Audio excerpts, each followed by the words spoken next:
1984년부터 기독교인을 중심으로 유산 안 남기기 운동을 30년 넘게 펼치고 있다고 합니다. 이 운동의 그 실천 강령이 세 가지 있는데, 첫 번째는 매년마다 유언장을 다시 쓰는 것이고요. 두 번째는 친구들에게 이 운동을 널리 알리기입니다. 그리고 세 번째는 살아있는 동안 재산을 미리 기부하기, 이렇게 세 가지 실천 광령이 있습니다. 이 운동이 제가 최근 통계는 찾지 못했는데 2013년까지 1250명 가량이 참석했다고 합니다. 아직은 사회적으로 큰 호응을 얻지 못하고 있지만 훌륭한 기부 문화 운동이 지속되고 있습니다.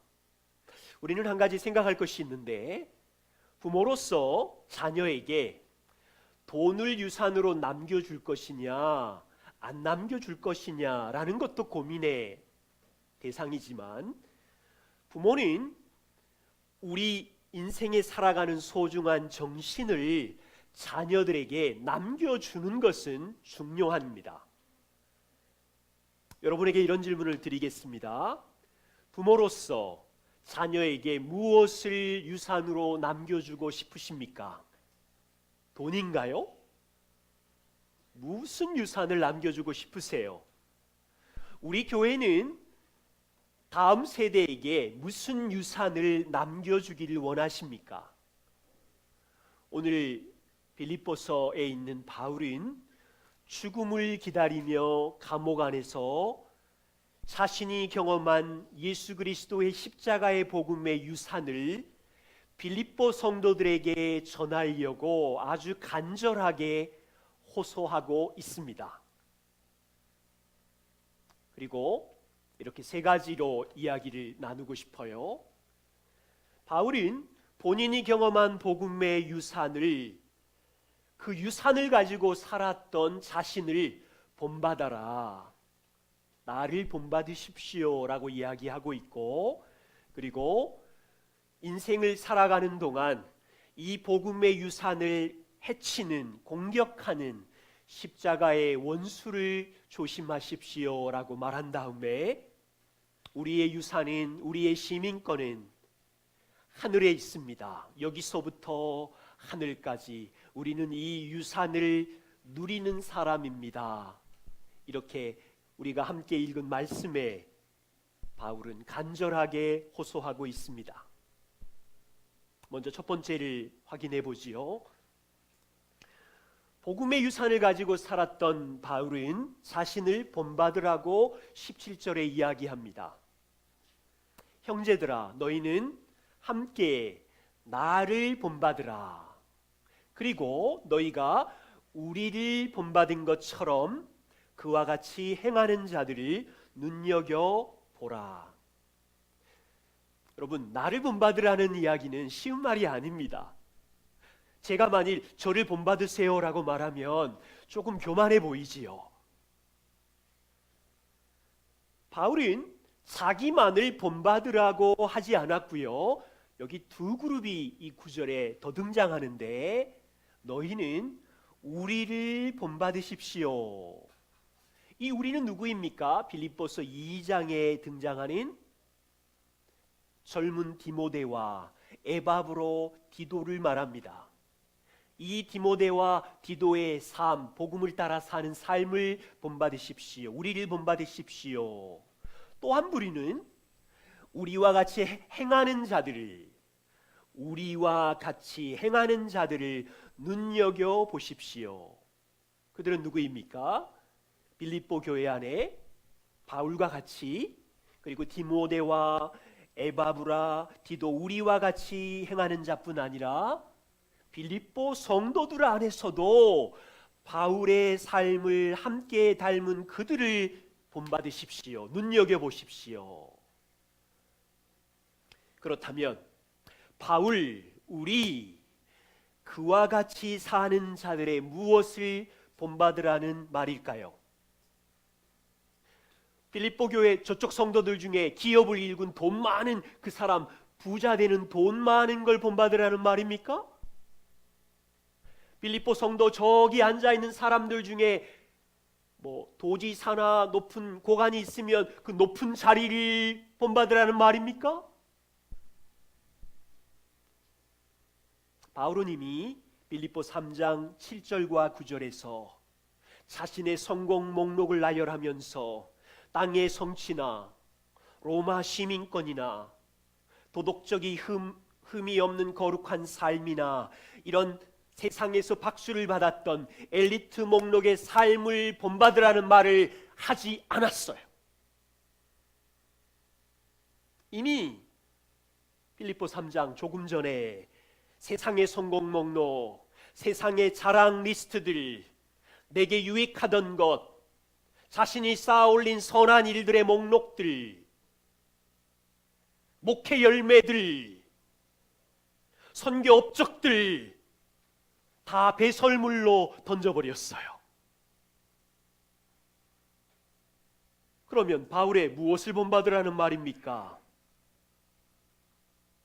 30년 동안 바울이 예수 그리스도와 십자가를 자랑하는 삶을 본받으십시오. 30년 동안 바울이 복음에서 주시는 유산을 지키며 사는 삶을 본받으십시오. 30년 동안 바울이 자기의 십자가를 지고 자기의 이익과 만족과 욕망을 십자가에 못 박아버리고 주를 닮아가며 영혼을 사모하는 삶을 본받으십시오. 그러고 있는 거예요.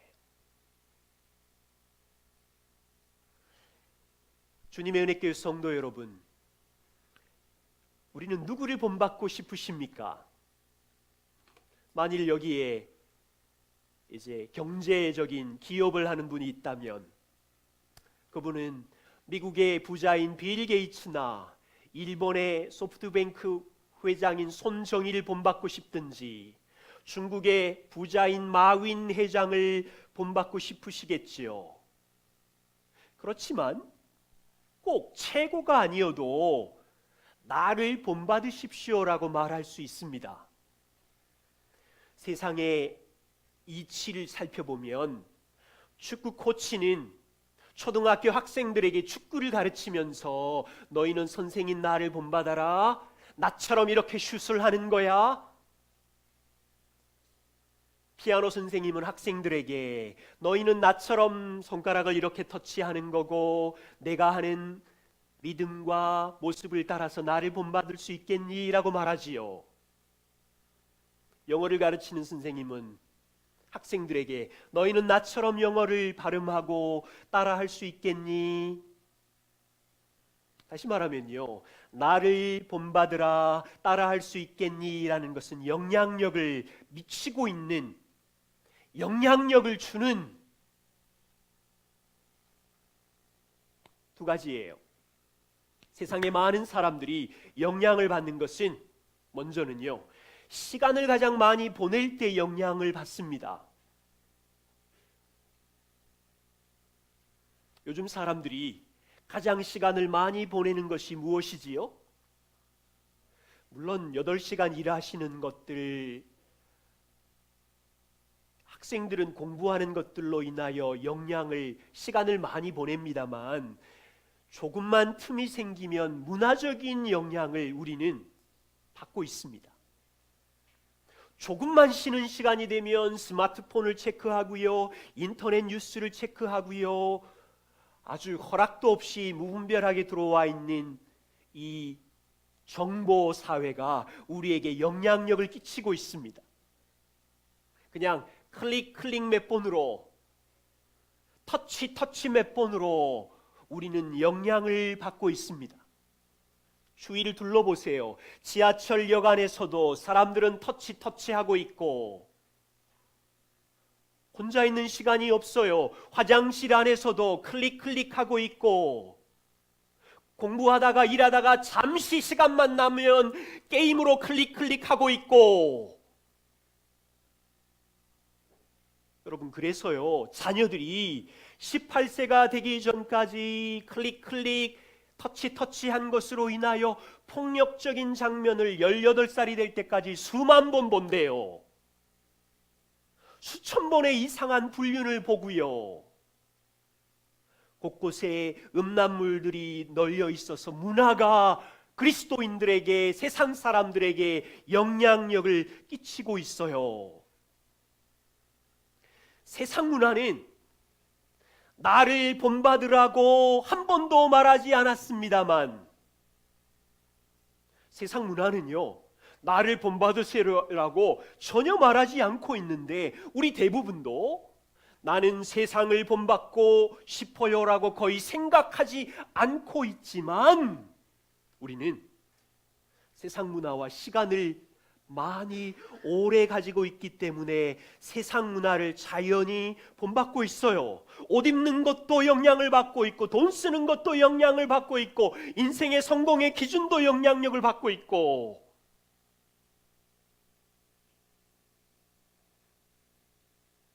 또 하나는 사람들이 영향을 많이 받는 것은요, 가장 가까이에 있는 사람이에요. 우리는 저 멀리에 있는 트럼프의 말에 영향력을 크게 받거나 하루 종일 기분이 나쁘거나 상처를 입지는 않아요. 관심은 있지만. 요즘 떠들썩하게 한 빌보드 차트 1등을 한 방탄소년단의 소식이나 그들의 말로 하루 종일 감정이 상하는 분 계세요? 네,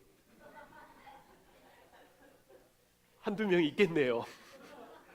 이제 월드컵 시즌이 다가오는데 월드컵 축구팀이 3패를 하더라도 잠시 기분은 좀 나쁘겠지만 하루 종일 우리의 삶에, 우리의 수년 동안 고통스러운 상처를 주지는 않아요. 그런데 가까운 부모님이나 형제나 교회 지체들이 지나가는 말로 툭 던진 것도 일주일 내내 영향력을 끼치고, 가까이에 있는 사람들이 우리에게 상처와 감정과 아픔을 주는 거예요. 저에게는 작은 두 가지 소망이 있습니다. 하나는 우리 교회 부모님들이 바울처럼 말하는 소망입니다. 자녀들에게, 자녀들아, 너희는 부모인 나를 본받아라. 이 말을 앞서 있는 선구자 같은 부모 세대가 자녀에게 할 수 있는 소망입니다. 이 뜻은요, 부모인 우리가 완전해야 한다는 말은 아닙니다. 복음의 삶에 본을 보이는가, 이 부분에 대한 영향력을 주는지 묻는 것입니다. 가까운 자녀들이 부모인 여러분의 삶을 보고, 야, 우리 부모님은 정말로 하나님을, 그리스도를 사랑하는 분이구나라는 본을 보여주고 있습니까? 아니면 돈을 따라 정신없이 다니는 부모를 보여주고 있습니까? 우리의 자녀들이 부모인 여러분을 보실 때 우리 엄마 아빠는 하루에도 자주 쓰러지고 넘어지는 죄인이지만 그 죄와 싸우기 위하여 몸부림치는 분들이구나, 죄를 미워하려고 눈물로 기도하는 분들이구나, 그 죄 앞에서 예수 그리스도의 십자가를 붙들고 용서를 구하는 분이구나, 그 일에 본을 보여주는 부모이십니까? 컨퍼런스 그리스도인의 우선순위 말씀 묵상을 함께 나누었습니다. 부모인 여러분들의 삶이 날마다 하루를 시작할 때 말씀 묵상을, 기도를 중요하게 여기고 있는지 우리의 자녀들이 배우고 있습니까? 다음 세대에 전해야 하는 중요한 유산을 삶으로 살아내고 있는 거예요. 6살, 7살까지는 자녀들이 눈치채지 못해요. 그런데 초등학교 2학년, 3학년이 되면 나는 매일 말씀 묵상하는데 우리 엄마 아빠는 글쎄요, 말씀 묵상이 중요하지 않나 보네요. 이렇게 이해하고 있으면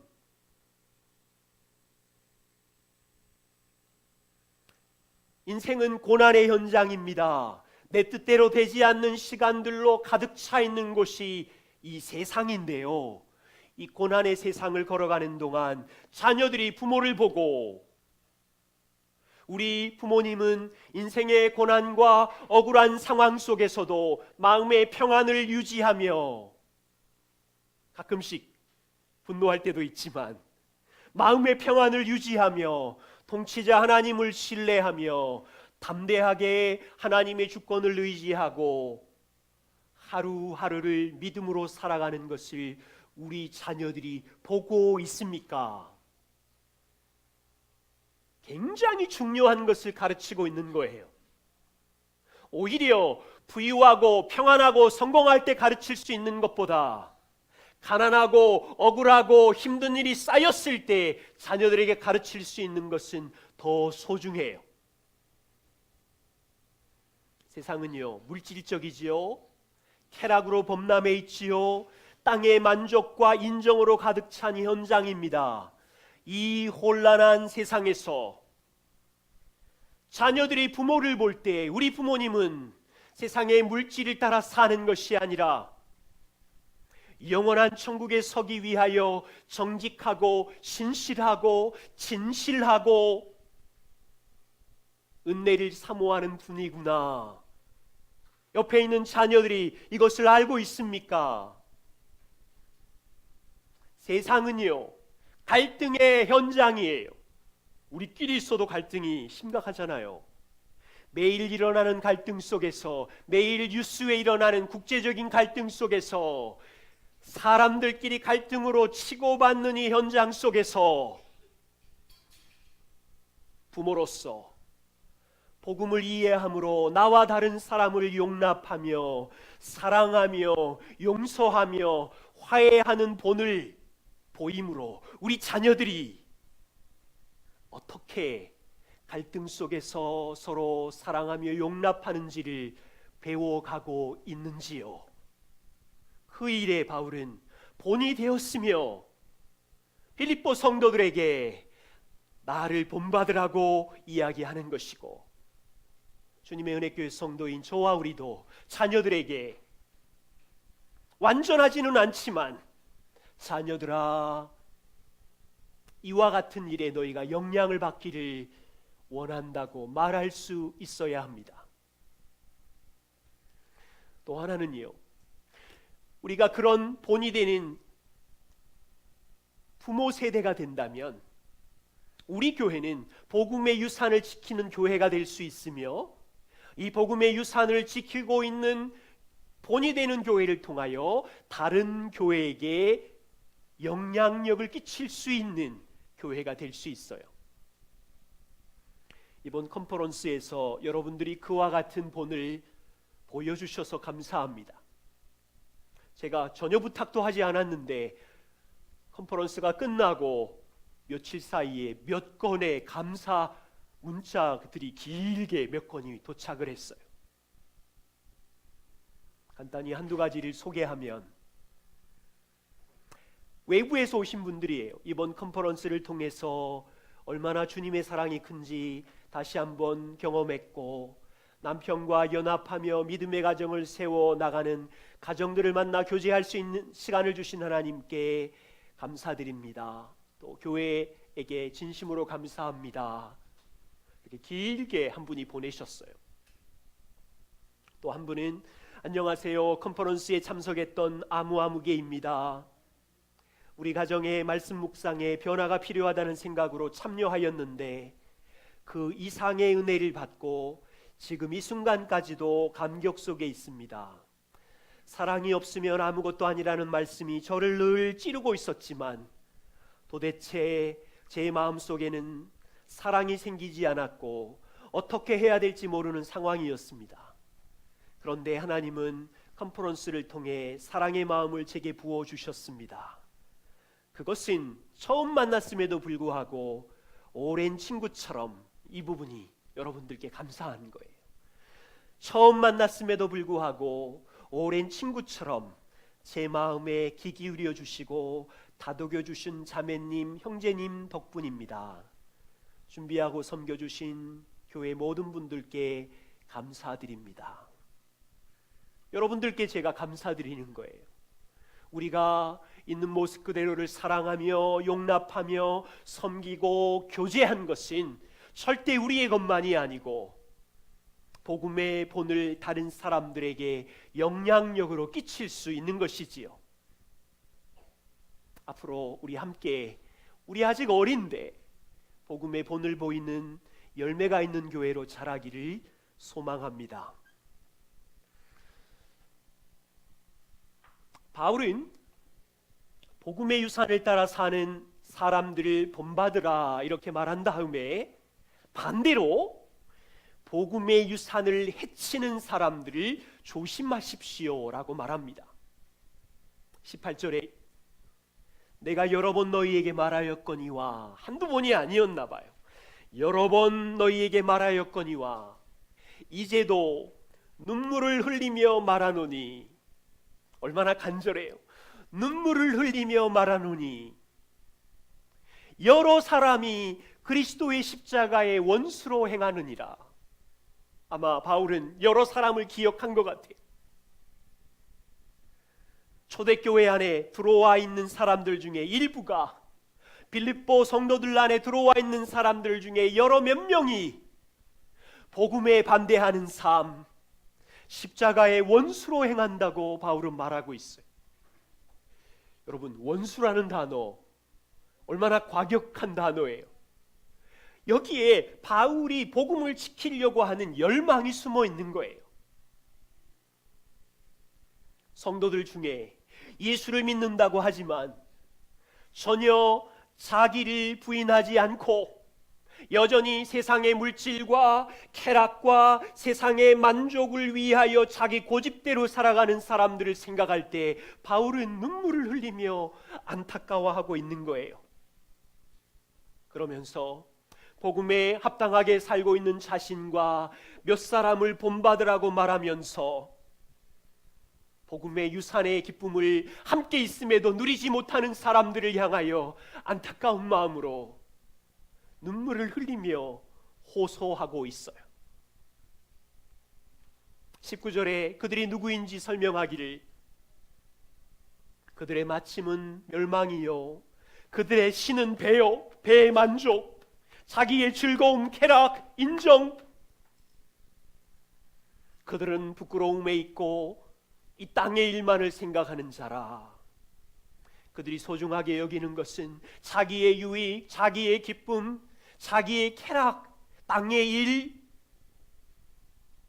주님이 주신 것은 영원한 선물의 가치인데 그것은 업신여기고 땅의 일로 만족하는 이들을 향하여 바울은 안타까운 마음이 있었던 거예요.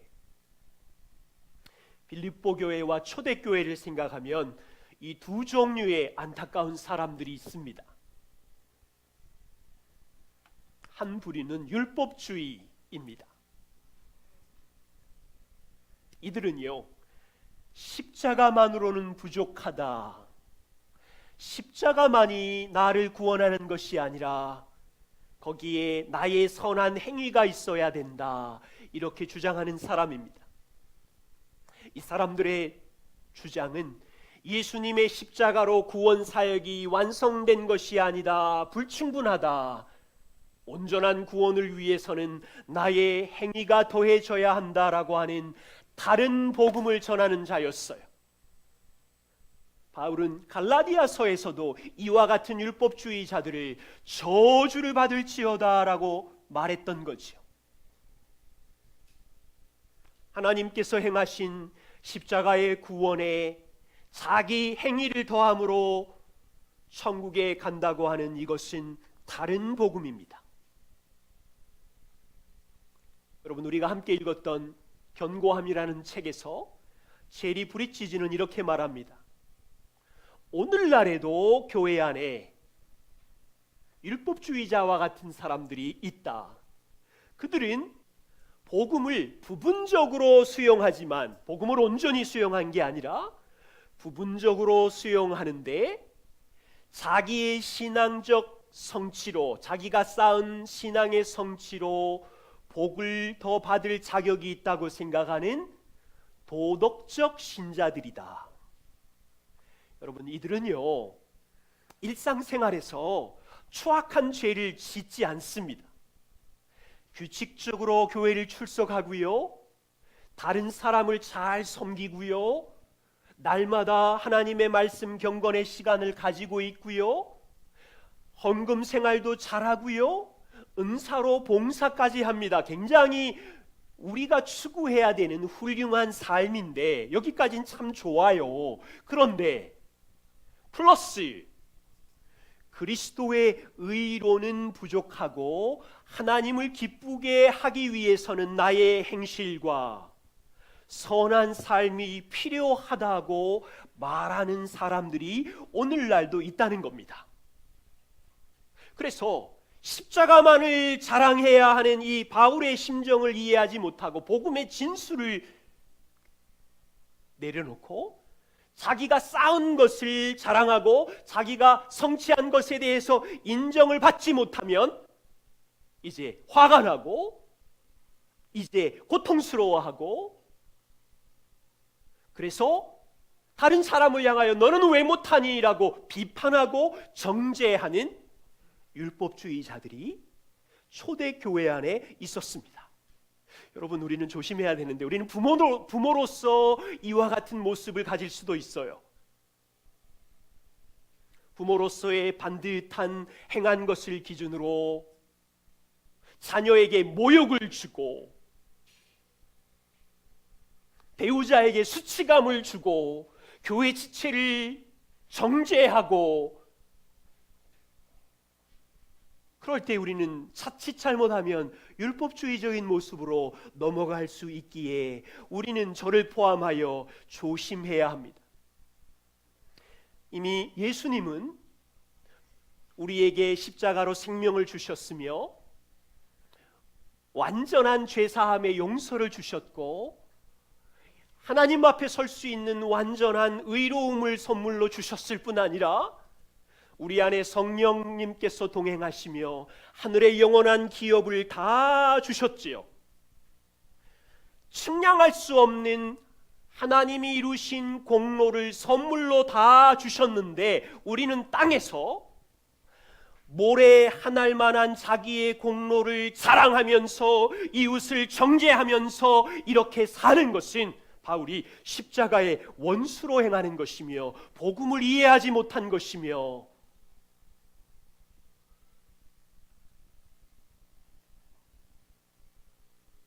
표현이 참 좋네요.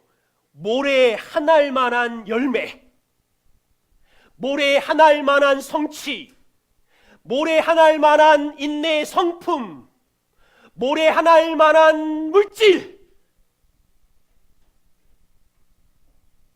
이 자랑을 그만두고 다른 이유 판단을 그만두고 열매를 주신 하나님께 감사하며 그 열매로 주님을 자랑하는 거예요.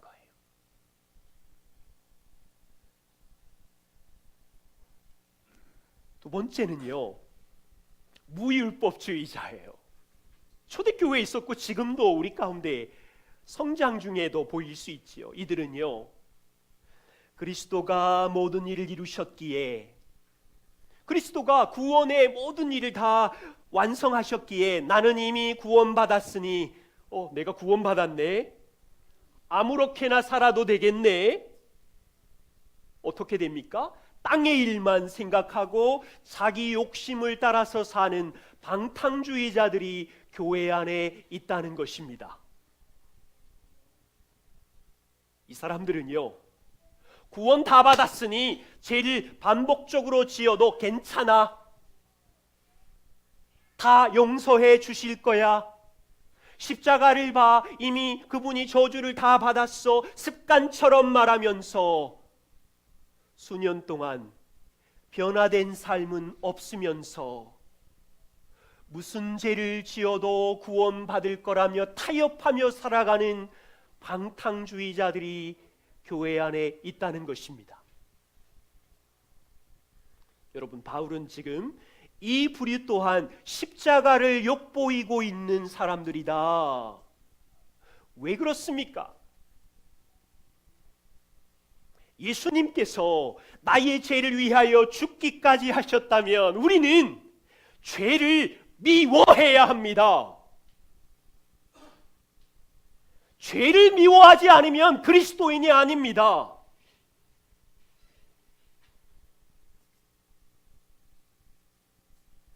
우리는 평생 동안 죄로 인하여 넘어지고 실패할 것입니다. 그렇지만 시간이 지날수록 죄는 줄어들게 되어 있어요. 왜 줄어듭니까?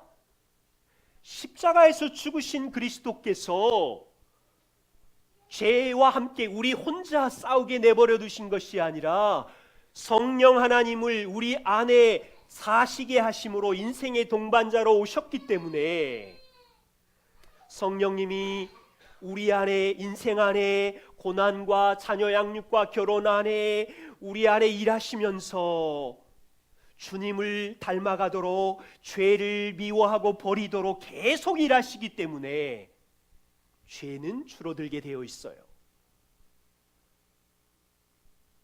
시간이 걸릴 뿐이지 우리는 서서히 천천히 자라고 성장해 가고 있습니다.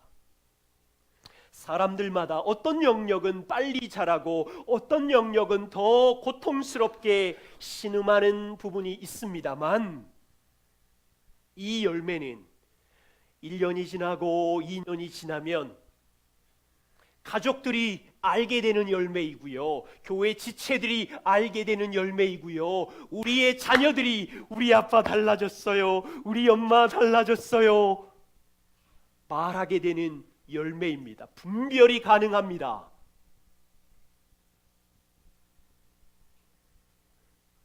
저는 우리 주님의 은혜 교회를 섬기면서 또 제 자신의 삶을 보면서 정말로 자라지 않는 영역을 제 자신 안에 보고요, 또 빨리 반응해서 자라는 영역을 제 안에도 봅니다. 그리고 성도들을 섬기며 돕다가 보면 어떤 분은 어떤 영역에 있어서는 정말로 빨리 회복하며 성장하는 모습을 보지만 어떤 영역에 있어서는 그 한 분에게 그 영역은 정말 견고한 벽처럼 자라지 않는 모습도 봅니다. 그렇지만 시간이 지나며 고민하시더라고요. 애통하시더라고요. 하나님께 사모하시더라고요. 그래서 주님의 은혜교회 안에 말씀 묵상과 기도 안에 살아가는 모습을 보고 또 성도들의 가정 안에, 부부 안에, 인생 안에 하나님의 눈으로 바라봄이 자라시면서 계속해서 성장해가는 모습을 보는 기쁨이 저에게는 큽니다. 바울은 빌립보 성도들에게 복음의 유산을 자랑하고 그리스도를 닮는 나의 삶을 본받으라고 말한 후에 복음의 유산을 왜곡시키는 자들을 조심하라고 말했습니다. 그리고 나서 20절에 나의 시민권은 하늘에 있습니다, 우리의 시민권은 하늘에 있습니다 자랑하고 있습니다. 오늘 이 아침에 예배를 드리는 여러분, 지난 일주일 동안 하나님, 나의 시민권이 하늘에 있음을 감사합니다, 그 고백을 해보신 적이 있으십니까? 바울은 땅에서 가장 놀라운 로마 시민권을 가지고 있음에도 불구하고 자랑하지 않았어요. 당시 역사적인 기록에 의하면 로마 시민권을 가지려면 로마 군인으로 20년 이상 근무한 사람에게 로마 시민권을 부여했다고 합니다. 또는 수년 동안 로마에 충성한 사람이며 세금을 많이 내고 엄청난 돈을 줘야 아마 오늘날 미국 시민권보다 더 어렵지 않았나 싶어요. 로마 시민권을 구입할 수 있었대요. 신학자들은 사도 바울의 아버지도 돈을 주고 시민권을 샀을 것으로 그 가능성을 인정합니다. 그런데 바울은 땅에서 최고인 로마 시민권을 가졌음에도 성경 어디에도 자랑하지 않아요. 왜 그렇습니까? 바울은 오늘 20절과 21절에 로마 시민권과는 비교할 수 없는 하늘의 시민권의 영광을 알았기 때문입니다. 우리의 시민권은 하늘에 있는지라 그 하늘로부터 우리를 구원하실 자 예수 그리스도의 재림을 기다리노니.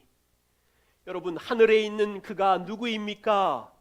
그는 만물을 자기에게 복종하게 하실 수 있는 자의 능력을 가진 분이신데, 여러분, 누구를 주인으로 모시는지 바울은 이 짧은 구절에 정확하게 설명하고 있어요.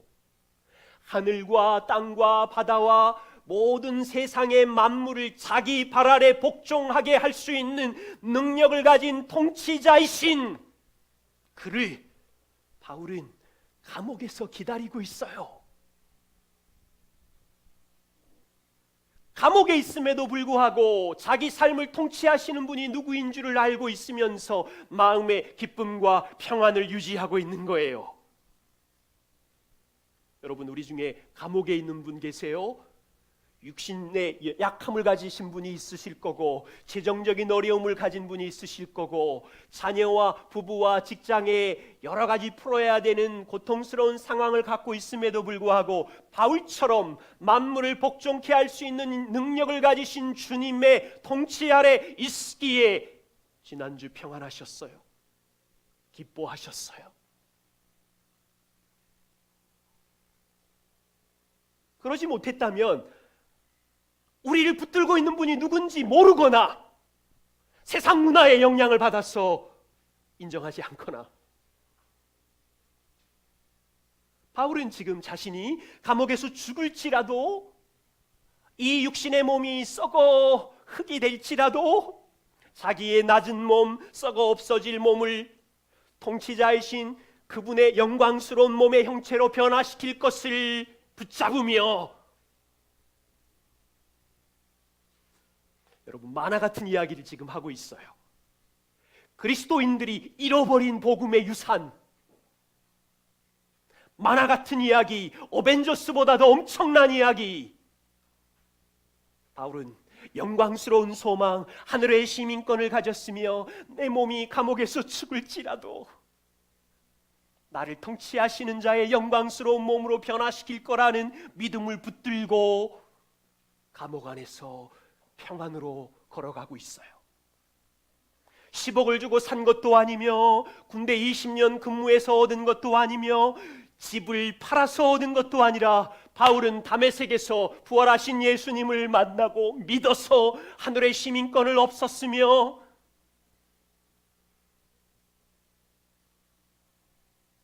우리는 1,000만 원 빚 때문에 고민하고 있지만, 우리는 한 달 뒤에 우리 아이들 뭘 가르칠까 1, 20만 원 없어가지고 고민하고 있지만, 하나님은 우리에게 이 영광스러운 시민권을 주려고 하나님의 아들을 이 땅에 보내시고 십자가에 죽이시고 부활하심으로 믿는 자에게 영원한 권세와 시민권을 주시는데,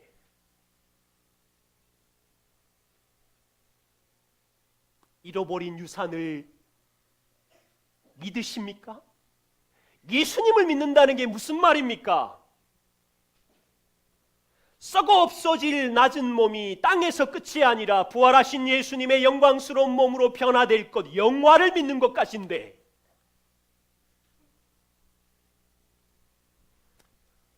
나는 하나님의 시민입니다 라고 믿지만 이 썩어 없어질 몸이 가난과 인생의 골짜기를 지날지라도 영원한 영광의 몸으로 변한다는 믿음을 갖고 있지는 않아요. 하나님의 시민이라는 믿음은 있는데, 이런 거죠. 미국 시민권을 가진 사람이 중국을 여행하고 있습니다. 몸은 중국이지요. 그러나 그는 미국 시민이기에 미국 정부의 보호와 미국 대통령의 다스림 아래 살아가고 있지요. 몸은 중국 땅에 있지만, 생활은 중국 땅에서 하고 있지만, 미국 대통령의 다스림을 받는지 잘 생각도 나지 않지만, 그는 분명히 미국 패스포트, 시민권을 갖고 있기에 미국 정부의 다스림을 받고 있습니다. 우리가 하나님의 시민권을 가지고 이 대한민국 땅, 여기서는 대한민국 시민이지만 예수 그리스도의 피로 하나님 나라의 시민권을 가졌기에 우리의 몸이 인생의 골짜기를 지나서 하늘 왕의 다스림을 잘 인식하지 못하는 것이 사실이지만 우리의 마음이 예수 그리스도의 피로 정결하여졌고 예수 그리스도의 너는 내 소유라는 도장이 찍혔으며 우리 할아버지 시대에 1950년대 믿음을 지키며 살았던 그분들은 6.25라는 전쟁의 소용돌이에 있었지만 이 왕의 통치를 받으며 살았으며 2000년 IMF 재정이 어려울 때도 왕의 통치를 받으며 살았으며 지금처럼 남북회담이다 북미회담이다 지방선거다 역사의 소용돌이 속에 있지만 평안할 수 있는 이유는 왕의 통치와 보호 아래 있기 때문 아닌가요? 어떤 정보가 어떤 사람이 우리의 마음을 흔든다 할지라도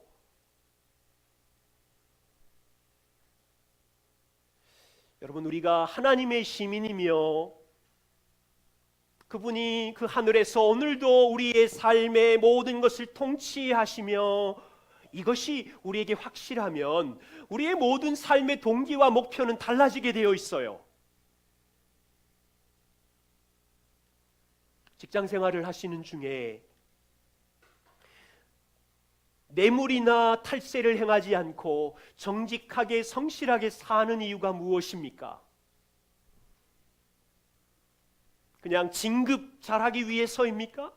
굉장히 세상적인 거죠. 그냥 도덕적이고 윤리적인 삶으로 칭찬 듣기 위해서입니까? 세상 사람도 다 하는 거예요.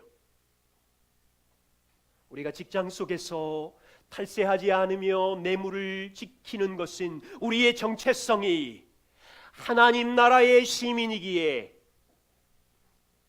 우리 삶 전체를 영광의 통치자 하나님 앞에 섰을 때 착하고 충성된 종아라는 그분의 칭찬을 듣기 위함입니다. 왜 땅에서 돈을 버시나요? 땅에서 물질을 많이 쌓아 성공하기 위해서입니까? 내가 쌓은 물질로 우리 자녀에게 후손에게 물려주기 위함입니까? 이름을 날리기 위함입니까? 그것은 세상의 많은 사람도 가지고 있는 동기이며 목표입니다. 우리는 하나님 나라의 시민이라면 내게 있는 모든 물질이 하나님께로부터 왔으며 이 물질을 지혜롭게 관리하는 청지기로서의 삶을 살 뿐 아니라 분명히 왕 앞에 회개할 날이 있는 거지요. 그래서 하나님이 기뻐하시는 방법대로 물질을 벌어야 하며 하나님이 기뻐하시고 인정하시는 방법대로 물질을 흘려보내야 하며 오늘 왜 말씀 묵상과 기도를 하시나요? 분주한데 출근하기도 바쁜데 우리의 정체성이 하나님의 시민이기에 매일매일 말씀 묵상을 하는 동기가 말씀 묵상을 해서 오늘 복을 더 받으려고 오늘 마음이 편하기 위해서 하는 동기가 아니지요. 오늘도 나의 삶의 보좌에 계시는 아버지와 교제하며 그분의 은혜 없이는 살아갈 수 없기에 그분을 신뢰하고 의지하기에 말씀 앞에 은혜를 구하는 거지요. 자녀 양육의 동기는 무엇입니까? 내 친구들보다 우리 아이들을 좋은 대학으로 유학으로 보내기 위해서입니까? 사람들에게 손가락질 받지 않는 직업을 얻기 위해서 자녀 양육을 하나요? 세상의 모든 사람이 그와 같은 동기로 자녀 양육을 합니다. 그리스도인은 무엇이 달라야 되나요? 내게 주신 자녀들이 하나님의 것이기에 그들에게 창조자 하나님을 알게 해주어야 하며 구원자 하나님을 알게 해주어야 하며 너의 인생에 부모인 우리가 다스리는 것이 아니라 너의 삶을 주관하시는 하나님이 있음을 가르쳐야 하며 너는 반드시 영광의 왕 앞에 인생을 가지고 서게 될 거라는 것을 가르치시는 것이 우리의 자녀 양육의 목표인 것이요. 교회는 그냥 만나서 예배하고 헤어지는 것이 목표가 아니지요. 교회의 목표는 큰 건물을 짓고 숫자를 많이 늘리고 멋진 프로그램을 쌓아가는 것이 목표가 아니에요. 정말로 우리 모두가 하늘의 시민권으로 주님 앞에 서는 것이 동기요 목표라면 서로 다르지만 나와 의견이, 나와 생활 방식이, 나와 생각의 속도가 다르지만 하늘의 아버지가 우리 모두를 가족으로 불러주셨기에 용납하고 용서하고 사랑하는 것이 목표가 되는 것이요.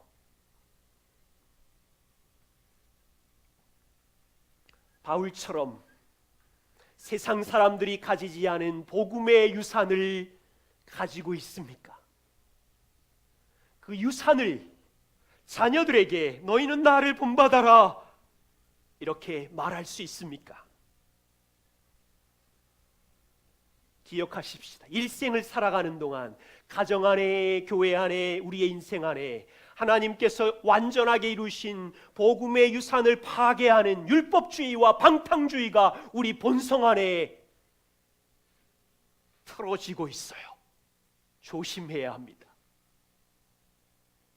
그리고 우리는 하나님 나라의 시민으로서 인생의 어떤 절망의 날을 지날지라도 낙심하지 않는 것은 주의 통치 아래 있기 때문이며 어떤 형통한 날을 지나갈지라도 그것으로 자랑하지 않는 것은 하늘 아버지께서 주신 선물이기에 그것을 잘 사용하는 성지기로 사는 것입니다.